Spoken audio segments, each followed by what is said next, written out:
Alhamdulillah, alhamdulillahi rabbil alamin, wal aqibatu lil muttaqin, wa la udwana illa 'alal zalimin. Asyhadu an la ilaha illallah rabbuna rabbul alamin, wa asyhadu anna muhammadar rasulullah sayyiduna sayyidil mursalin. Allahumma salli ala habibina syafi'ina wa maulana Muhammadin wa ala alihi wa sahbihi ajma'in, amma ba'd. Ayyuhal ikhwana rahimakumullah, ittaqullaha haqqa tuqatih wa la tamutunna illa wa antum muslimun. Faqala ta'ala fi kitabihil karim, a'udzu billahi minasy syaithanir rajim. Bismillahirrahmanirrahim. Allahu nurus samawati wal ard, masalu nurihi kamishkatin fiha misbah, al misbahu fi juzajah, ila akhiril ayah. Wa qala aidan laisa kamitslihi syai' wa huwas samiul basir. Shadaqallahu azim. Hadirin jemaah sidang Jumat yang dirahmati Allah, mari sama-sama kita jaga, kita tingkatkan kualitas iman takwa kita. Karena hidup kita yang sementara tidak sampai mungkin 100 tahun. Yang dinilai Allah dari diri kita hanya dua, kualitas keimanan dan ketakwaan, kebeningan hati kita, tauhid kita yang lurus, dan ketaatan kita kepada Allah Subhanahu wa ta'ala. Tema khutbah singkat yang akan saya sampaikan adalah mentauhidkan Allah atau mengenal Allah. Ayat yang paling sering kita baca dalam Al-Quran adalah Qul huwallahu ahad. Allah itu Esa. Esa itu artinya tunggal. Tunggal itu artinya satu-satunya. Dan Allah itu Esa, tunggal, satu-satunya, baik dalam sifat, asma, af'al maupun zat. Maka tidak ada yang bisa menyerupainya. Laisa kamitslihi syai' wa huwas samiul basir. Ma'asyiral muslimin, jemaah sidang Jumat yang dirahmati Allah, mengenal Allah ini akan mengantarkan kita untuk mentauhidkan Allah.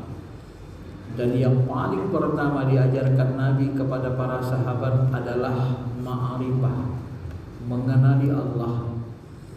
Semua para nabi, termasuk nabi-nabi ulul ajmi yang paling pasti dijelaskan dalam Quran, sebelum mereka diangkat menjadi nabi dan rasul, mereka harus dikenalkan dulu kepada Allah. Nabi Ibrahim sebelum diangkat menjadi nabi dan rasul, dia mencari Tuhan. Nabi Musa sama juga dipanggil Allah di Bukit Tur Sina, dikenalkan dulu.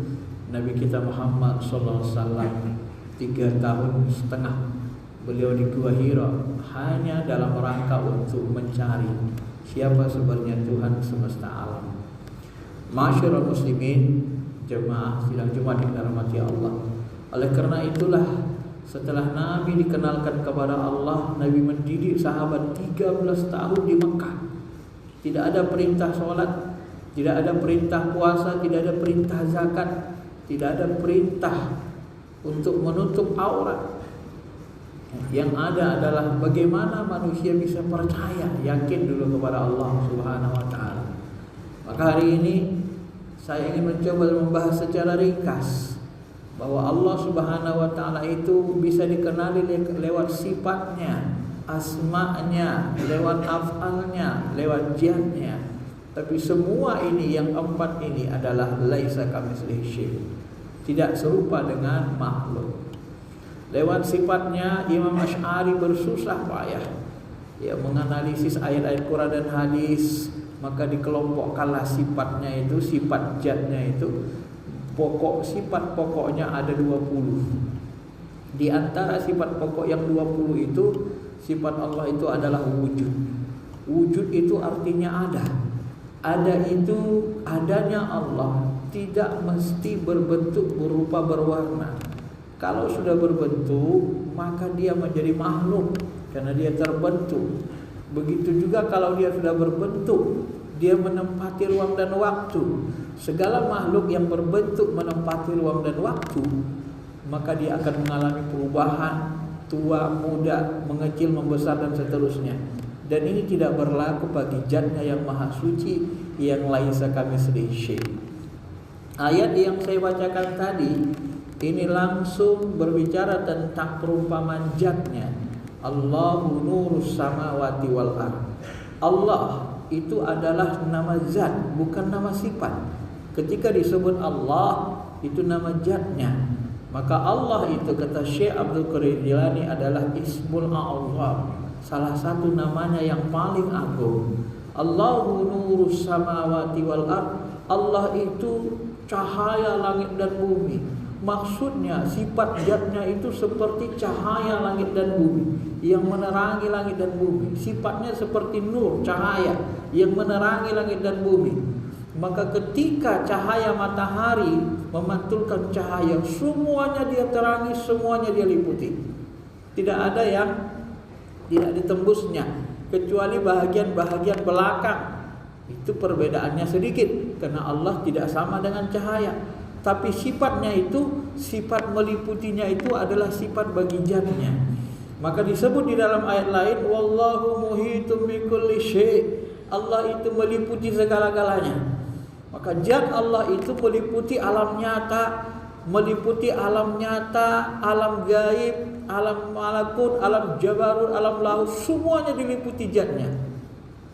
Dalam fisika kuantum, ruang kosong di hadapan kita ini sebenarnya tidak kosong. Ada energi yang timbul, muncul, hilang, muncul, dan dia bermetamorfosis. Dia memiliki energi yang sangat kuat yang bisa menghancurkan segalanya. Dan ketahuilah, di balik energi itu ada zatnya yang mengendalikan energi itu, yang meliputi segala-galanya, yang tidak berbentuk, tidak berupa, tidak berwarna. Bagaimana dengan ketika orang mengatakan Ar-Rahman 'alal 'arsy istawa? Ar-Rahman, Ar-Rahman ini bukan nama zat. Ar-Rahman ini adalah asma Allah. Ar-Rahman, Ar-Rahim cenderung kepada nama sifat, asma. Pengelompokannya kepada asma. Ar-Rahman 'alal 'arsy istawa. Ar-Rahman yang istawa 'alal 'arsy. Ibnu Abbas ketika ditanya dalam tafsir Al-Mikbasnya, "Ya Ibnu Abbas, bagaimana engkau memahami ayat ini?" Dia ahli ta'wil. Apa dia katakan? Dia mengatakan, inilah makna yang tidak dikasih tahu Allah hakikatnya kepada kita. Artinya beliau tidak mau dan tidak bisa mentakwilkannya, memahaminya, saking dalamnya maknanya. Tapi kalau mau kita dekat-dekati dari guru-guru yang soleh, yang pengetahuan mereka tentang ketuhanannya termasuk tinggi dalam ukuran ilmu saya. Sesungguhnya ma'asyiral muslimin, ketika Allah mengatakan Ar-Rahman 'alal 'arsy istawa, ketahuilah bahwa di dalam surah Al-Baqarah ayat kursi yang kita kenal dengan ayat kursi, Allah mengatakan wasi'a kursiyyuhus samawati wal ardh.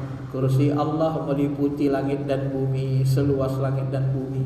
Nah, kalau kursi Allah seluas langit dan bumi, di manakah beradanya kursi itu? Tentu di balik ruang kosong ini, pada dimensi yang lain. Kalau dia dimensi nyata, di alam nyata, tentu akan menabrak bumi dan akan menabrak matahari. Tapi karena dia berada di dimensi lain, walaupun dia meliputi langit dan bumi, seluas langit dan bumi di balik ruang kosong ini, dia tidak akan menabrak. Nah, kalau kursi seluas langit dan bumi, bagaimana dengan aras? Kata Nabi SAW, kursi dibanding dengan aras seperti satu titik diletakkan di lapangan yang sangat luas. Maka aras itu lebih luas dari kursi. Maka sebenarnya aras itu meliputi langit dan bumi juga. Di mana letaknya? Di balik ruang kosong ini. Cuma dimensinya yang lain. Dimensinya saja yang beda. Berarti aras itu dekat dong? Iya. Kalau kita mendekatinya dengan perjalanan ruh. Maka Nabi SAW tidak tidak memerlukan waktu yang cukup lama untuk sampai ke aras. Hanya dalam satu malam bisa melakukan Isra Mi'raj, dan perjalanan alam rohani berdimensi-dimensi beliau lakukan. Kenapa? Karena perjalanannya sifatnya rohani. Walaupun Salah satu mukjizat beliau, kata ulama, dengan membawa jasmani dengan kemuliaan beliau, tetapi perjalanan itu sesungguhnya dengan kecepatan rohani. Itulah mukjizatnya, itulah kekuasaan Allah. Tetapi arsy itu sebenarnya bukan tempat zat. Sama ketika kita mengatakan Ka'bah, Ka'bah itu rumah Allah. Apakah Allah berdiam diri bertempat di Ka'bah karena disebut rumahnya? Oh, tidak begitu. Ya. Ditarik garis lurus ke atas langit dari ujung Ka'bah, terus itu tembus ke aras. Dimensinya masuk ke dimensi aras. Kalau kita tarik ke dimensi alam malakutnya, Sidratil Muntaha, arasnya Allah Ta'ala. Ma'asyiral muslimin, maka aras itu adalah singgasana tempat paling mulia di alam tertinggi, di alam langit, di alam lahud atau di alam jabarut. Itulah tempat yang paling tertinggi, tempat yang paling mulia, tapi bukan tempat zatnya. Zatnya itu seperti disebutkan ayat Quran tadi, Allahu nurus samawati wal ard. Sifat zat itu seperti nur, meliputi segala-galanya. Karena zatnya meliputi segala-galanya. Ainama tuwallu fasamma wajhullah. Kemanapun kau hadapkan wajahmu, di situ ada wajah Allah. Wajah di sini dalam satu riwayat ditafsirkan oleh Ibnu Abbas sebagai zat. Begitu juga Syekh Abdul Qadir Jilani. Maka ma'asyiral muslimin, kemanapun kita wajibkan wajah kita, kemanapun kita pergi, tidak akan bisa lepas dari pantauan penglihatan zat Allah Ta'ala. Fa innaka bi'ayunina wasbir. Bersabarlah Muhammad. Fa innaka bi'ayunina, karena engkau senantiasa dalam pandangan kami, dalam pengawasan kami. Maka Allah bisa membunuh, mematikan manusia di kutub utara serentak dengan di kutub selatan. Dari kutub ujung ke kutub, dia bisa mematikan secara serentak. Dan karena dia meliputi segala-galanya, wa kana Allahu bikulli syai'in ilma, maka ilmunya pun meliputi segala-galanya. Dan dia mengetahui segala-galanya. Wa ma tasqutu min waraqatin illa ya'lamuha. Tidak ada daun gugur di tengah hutan yang gelap-gelap, yang jatuh daun itu di tengah malam kelam hitam gelap, illa ya'lamuha, kecuali dia tahu. Dia tahu, dia perhatikan, dia pandang. Nah, karena dia wujud tidak pakai bentuk, tidak pakai rupa, laisa kamitslihi syai'un, maka dia wujud zatnya tidak terjangkau oleh akal pikiran kita. Sehebat apapun akal kita tidak akan mampu menjangkau zatnya. Maka Imam Ali mengatakan, untuk menatap, mendekati zat Allah itu tidak bisa menggunakan akal, tetapi dengan menggunakan spiritual, dengan mata hati, dengan ilmu ruh, dengan ruh, pandangan ruh. Maka ketika kita sholat, Nabi menyuruh, apa kata Nabi? Anta'budullaha ka'annaka tarah. Engkau menyembah Allah seperti anna, sungguh-sungguh benar-benar tarahu, engkau melihatnya. Yang melihatnya itu apa? Ruh. Yang menyaksikannya apa? Ruh. Dari mana kita tahu yang menyaksikan Allah itu ruh, bukan akal, bukan daya khayal, bukan berkhayal-khayal, bukan berangan-angan. Yang mengetahui mata ruh itu disebutkan oleh Allah. Di alam ruh kita ini sudah diciptakan dan diajak dialog oleh Allah. Alastu bi rabbikum qalu bala syahidna. Hai para ruh, apakah kalian bersaksi aku Tuhan kalian? Syahidna, kami menjadi saksi. Syahadat, syahadat itu artinya menyaksikan. Menyaksikan menjadi saksi itu artinya menatap, melihat. Saksi yang paling terbaik di seluruh langit dan bumi adalah saksi yang langsung melihat. Bukan saksi yang mendengar, tapi yang melihat langsung. Maka ruh kita itu menatap langsung oleh Allah Subhanahu wa taala. Dan dia menatap. Maka dari itulah salah satu cara terbaik untuk mendekati, memahami keberadaan zat Allah atau mendekati zatnya adalah dengan menggunakan ruh. Ilmu ruhani, ilmu spiritual kata ulama. Kata Imam Ali begitu. Kalau tidak kita gunakan itu, kita tidak akan kenal sama Allah dengan pengenalan yang lebih sempurna, lebih rinci. Semakin rinci pengenalan kita kepada Allah, semakin sempurna tauhid kita. Semakin yakin kita kepada Allah, semakin tak perlu kita takut kita menjauh dari Allah Subhanahu wa taala. Ma'asyiral muslimin, jemaah yang dirahmati Allah Subhanahu wa taala. Maka Allah ini memberi kesempatan kepada kita sebentar untuk mengenalinya. Allah menciptakan manusia untuk apa? Liya'budun, supaya kita beribadah. Wa ma khalaqtul jinna wal insa liya'budun. Tapi kata Ibnu Abbas, kata Syekh Abdul Qadir Jilani, liya'budun ini tidak akan bisa terrealisasi dengan baik kalau kita tidak mengenali siapa yang kita sembah. Karena tidak budun itu ditafsirkan mereka liya'rifun. Liya'rifun. Kenapa liya'rifun? Karena kalau kita mengenali Allah, benar-benar kenal sama Allah, maka seluruh aktivitas hidup kita akan menjadi ibadah. Kita pun sulit melupakan Allah. Kenapa? Karena kalau sudah kenal, kita menatapnya. Aynama tuwallu fasamma wajhullah. Kemanapun kau hadapkan wajahmu, enggak bisa berpaling. Maka orang-orang yang spiritualnya tinggi, dia akan masuk ke makom alladzina yadhkuruna Allah qiyaman wa qu'udan wa 'ala junubihim. Mereka ingat Allah, enggak bisa lupa waktu berdiri, waktu duduk, waktu berbaring, bahkan waktu tidur pun mereka menatap Allah. Kata Aisyah dalam bab salat malam hadis Bukhari, "Ya Rasulullah, apakah engkau setelah tahajud, salat tahajud tidur lagi?" Kata Nabi, "Wahai Aisyah, mataku yang tertidur, tapi hatiku, ruhku tidak tertidur." Ruhnya, hatinya tetap bersama Allah Subhanahu wa ta'ala. Ini makom Nabi yang paling sempurna. Karena ruh kita sebenarnya tidak membutuhkan tidur. Yang butuh tidur adalah jasmani atau jiwa nafs kita yang mengalami kelelahan dalam kehidupan. Masyarul muslimin, jemaah sidang Jumat yang dirahmati Allah. Maka dari itulah kita harus mengenali Allah lewat sifatnya, wujud kita. Sifat Allah itu tidak ada permulaannya. Semua yang ada mulanya tidak layak dijadikan Tuhan. Kenapa? Dia sendiri dulunya tidak ada. Kenapa dia menjadi Tuhan? Dulu dia sendiri tidak ada. Dulu dia sendiri diciptakan. Bako, kekal, tidak binasa, tidak mati. Alangkah sangat tidak logisnya ada orang menyembah sesuatu yang mati. Ada yang menyembah api, api disiram pakai air mati. Ya, ada menyembah yang lain, patung misalnya, patung itu nggak bisa apa-apa, mati. Ada yang menyembah manusia, manusianya juga mati. Tak layak jadikan Tuhan. Yang paling logis sebenarnya Tuhan itu adalah Tuhan kita. Laisa kamitslihi syai'. Dan dia bisa ditatap dengan mata ruh kita, hati kita. Coba rasakan di dalam hati kita itu. Hati kita itu menuntut untuk didekatkan ke Allah. Karena ruh itu dulu dekat kepada Allah Subhanahu wa ta'ala. Dia diciptakan di alam lahud, diturunkan ke alam dunia, asfala safilin, summa radadahu asfala safilin, diturunkan ke alam dunia, ke alam bumi, ke alam rendah. Maka dunia ini disebut dunia, berasal dari kata dana, yadinu dunyanan, yang artinya rendah hina.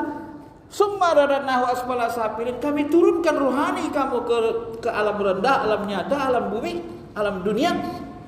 Ya. Untuk apa? Untuk diuji. Ya, agar kita nanti maka diajak kembali. Maka dikatakan Nabi SAW disuruh Allah, "Qul hadhihi sabili adu ilallah." Katakan Muhammad, inilah jalanku. Apa jalan Nabi Muhammad itu? Adu ilallah, mengajak manusia kembali ke Allah. Inna lillahi wa inna ilaihi rajiun. Kembali kepada Allah dalam keadaan suci bersih. Kenapa? Karena dulu kita berasal dari Allah. Ruhani kita ini, hakikat diri kita adalah ruhani kita. Ruhani kita ini berasal dari alam cahaya, bukan alam dunia. Alam yang paling mulia alam cahaya. Ya. Dari seluruh makhluk, dari seluruh benda-benda di langit dan di bumi, yang paling mulia itu alam cahaya, bukan alam bumi. Alam cahaya alam paling mulia, karena cahaya itu cenderung kepada penerang, pemberikan kebenaran, kebaikan dan seterusnya. Ma'asyiral muslimin, bagaimana cara mengajak manusia kembali kepada Allah, mengajak ruhnya itu? Ala basiratin ana wa manittaba'ani, dengan cara basirah, dengan cara mengingatkan ruh, dengan cara menghidupkan inti ruh, dengan cara membersihkan kalbu kalian, supaya kalian mengenali kembali kepada Allah. Karena ketika ruh dimasukkan ke dalam jasmani, dilekatkan padanya hawa nafsu, dilekatkan akal, dilekatkan jasmani, tangan, kaki, keinginan-keinginan yang banyak, sehingga dia melupakan Allah. Maka dia harus dihidupkan lagi. Ala basirah. Basirah itu adalah ainur ruh, mata ruh, inti ruh. Hidupkan kembali dia. Dengan apa? Dengan membersihkan hati. Dengan membersihkan hati dengan banyak ibadah, banyak zikir.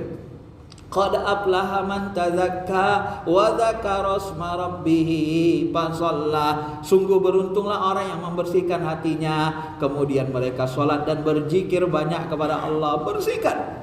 Apabila kita sudah bersih mata hatinya, hidup mata roh kita, kita bisa menyaksikan Allah begitu nyata. Ya, begitu nyata. Sebenarnya kita tidak merasa Allah nyata itu karena mata hati kita menatap dunia terus menerus. Dia dikotori terus menerus. Coba perhatikan langit, sederhana saja. Yang terakhir, kita memahami sedikit af'alnya. Coba perhatikan langit yang Allah ciptakan. Ini selalu disuruh para nabi. Nabi Musa menyuruh, Nabi Ibrahim juga melakukan hal yang sama. Nabi kita juga melakukan hal yang sama. Coba perhatikan langit. Siapa yang bisa menciptakan langit? Atap yang begitu luas, tak pernah dicapai. Pernahkah Amerika bisa menggapai puncak langit? Pernahkah Rusia dengan teknologinya bisa mencapai puncak langit? Begitu tebalnya, begitu luasnya langit itu. Sampai hari ini, hal tara min futur. Pernahkah kamu lihat langit itu sobek, bermiring, cobek, rusak? Sudah miliaran tahun, ribuan, bukan mungkin miliaran tahun Allah menciptakan langit. Sampai hari ini langit masih bagus, tertata baik, tak ada sedikit pun yang merusak. Itulah teknologi ciptaan Sang Maha Kuasa. Apakah kamu tidak memperhatikan? Lihatlah di ufuk yang tinggi, lihatlah langit yang kuciptakan, kata Allah. Apakah kamu tidak memperhatikan? Hal tara min futur. Apakah ada yang rusak kamu lihat? Masjid ini 102 tahun akan datang, dia akan roboh, dia akan rusak, dia akan berlumut. Tapi Allah menciptakan langit tanpa tiang, begitu tebal, begitu luas, begitu tinggi. Tak satu orang pun bisa menggapai puncaknya. Dan tak ada yang kerusakan sama sekali. Apakah kita tidak memperhatikan bahwa siapa yang membuatnya kalau bukan Sang Maha Segalanya?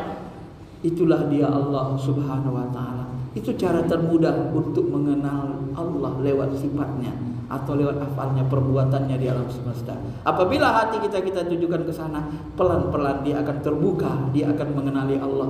Tapi kalau kita asa hati kita tundukkan kepada hawa nafsu, jasmani kita ini seperti sangkar, seperti mobil. Kalau ruh kita yang menyetirnya, jasmani ini taat kepada Allah. Tapi kalau hawa nafsu yang menyetir tubuh kita ini, maka jadilah kita menjadi budak dunia, budak hawa nafsu. Kita berlindung kepada Allah karena kita bukan hamba hawa nafsu. Kita adalah ciptaan Allah, hamba Allah. Sebagaimana dikatakan Allah, sebagaimana komitmen kita, inna sholati wa nusuki wa mahyaya wa mamati lillahi rabbil alamin. Barakallahu li wa lakum fil Qur'anil Karim. ونفعني وإياكم بما فيه من الآية والذكر الحكيم وتقبل مني ومنكم تلاوته إنه هو الغفور